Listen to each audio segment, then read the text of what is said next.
अस्सलाम वालेकुम स्टूडेंट्स। आज का जो हमारा टॉपिक है वो मैथ 9 से रिलेटेड है।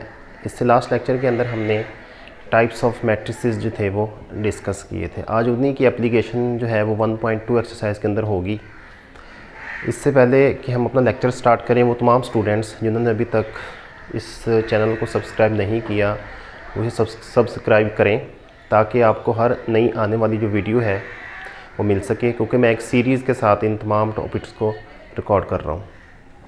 तो आइए इस एक्सरसाइज को स्टार्ट करते हैं। इसका जो फर्स्ट क्वेश्चन है उसके अंदर हमने ये बताना है कि जो हमारे पास गिवन मैट्रिसेस हैं वो किस टाइप की हैं। इसकी जो फर्स्ट क्वेश्चन का जो फर्स्ट पोर्शन है वो A = 0 0 0 और 0 है। अब ये जो मैट्रिक्स है, ये मैट्रिक्स इसकी हर एंट्री जो है वो 0 0 है। इट मीन कि ये हमारे पास नल मैट्रिक्स बनेगा। तो इसके आगे हम लिख देंगे नल मैट्रिक्स। इसको उर्दू में सिफरी कालब भी कहते हैं।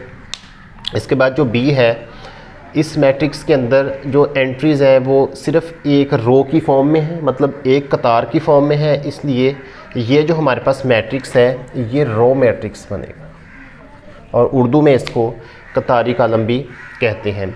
इसके बाद जो C है, इसमें जो एंट्रीज़ हैं ये हमारे पास कॉलम की फॉर्म में है, सिर्फ एक कॉलम है और उसके अंदर ही एंट्रीज़ है सारी की सारी। तो जो ऐसा मैट्रिक्स होता है जिसमें सिर्फ एक ही कॉलम हो, उस मैट्रिक्स को हम कहते हैं कॉलम मैट्रिक्स और उर्दू में इसको कॉलमी कॉलम भी कहते हैं। इसके बाद हमारे पास जो D है, इसमें 1 0 0 1 एंट्रीज़ हैं। इसमें जो डायगोनल की एंट्रीज़ हैं तो वो सेम एंट्रीज़ हैं और 1 है। अब डायगोनल की एंट्रीज़ के ऊपर हमने इससे लास्ट लेक्चर के अंदर भी डिस्कशन की थी। वहाँ पे हमने 3 टाइप्स पढ़ी थी। उन 3 टाइप्स के अंदर सेम हमारे पास भी हो सकती थी एंट्रीज़, डिफरेंट एंट्रीज़ भी हो सकती थी और 1 के अलावा भी हो सकती थी। मतलब अगर 1 है तो ये भी तो सेम में आएगा, लेकिन अगर 1 है तो इसको हमने नाम दिया था आइडेंटिटी मैट्रिक्स का। तो ये हमारे पास आइडेंटिटी मैट्रिक्स बनेगा और इसको ज़रबी ज़ाती मैट्रिक्स भी कहते हैं।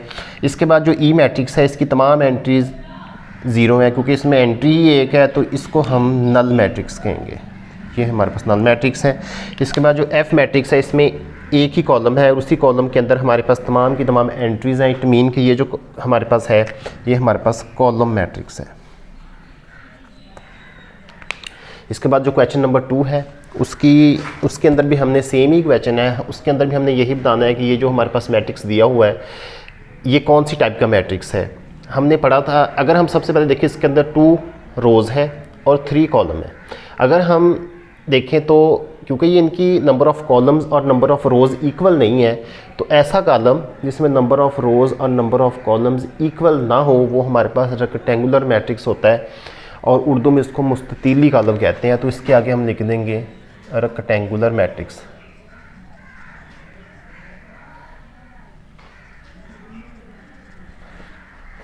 इसके बाद जो नेक्स्ट मैट्रिक्स है उसमें हमारे पास एंट्रीज़ जो है वो 1 कॉलम की फॉर्म में है, क्योंकि इसके अंदर 1 कॉलम है। ये पहले भी हम 2 इस तरह के क्वेश्चन कर चुके हैं फर्स्ट पार्ट के अंदर।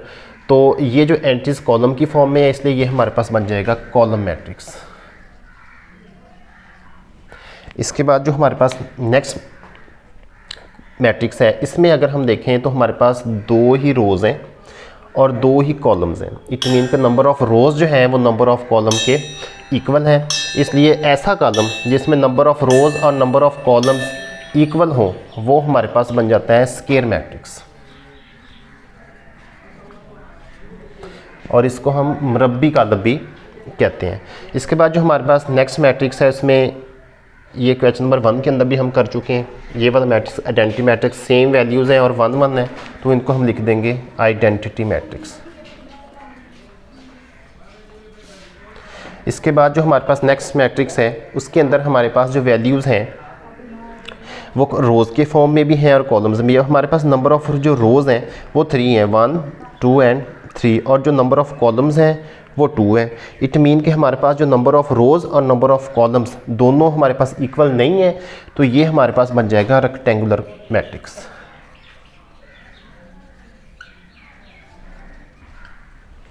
इसके बाद जो नेक्स्ट मैट्रिक्स है उसके अंदर अगर हम देखें तो हमारे पास जस्ट एक रो है, तो ये हमारे पास बन जाएगा रो मैट्रिक्स। ये रो मैट्रिक्स भी हो सकता है और ये हमारे पास रेक्टेंगुलर मैट्रिक्स भी हो सकता है, क्योंकि नंबर ऑफ़ रोज़ और नंबर ऑफ़ कॉलम्स दोनों इक्वल नहीं है, तो हम इसको लिख देंगे रो मैट्रिक्स।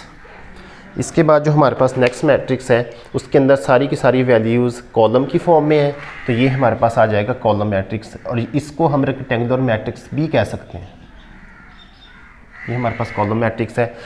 इसके बाद जो हमारे पास मैट्रिक्स है उसमें नंबर ऑफ़ रोज़ 1, 2 एंड 3, और इसमें जो नंबर ऑफ़ कॉलम्स है 1, 2 एंड 3।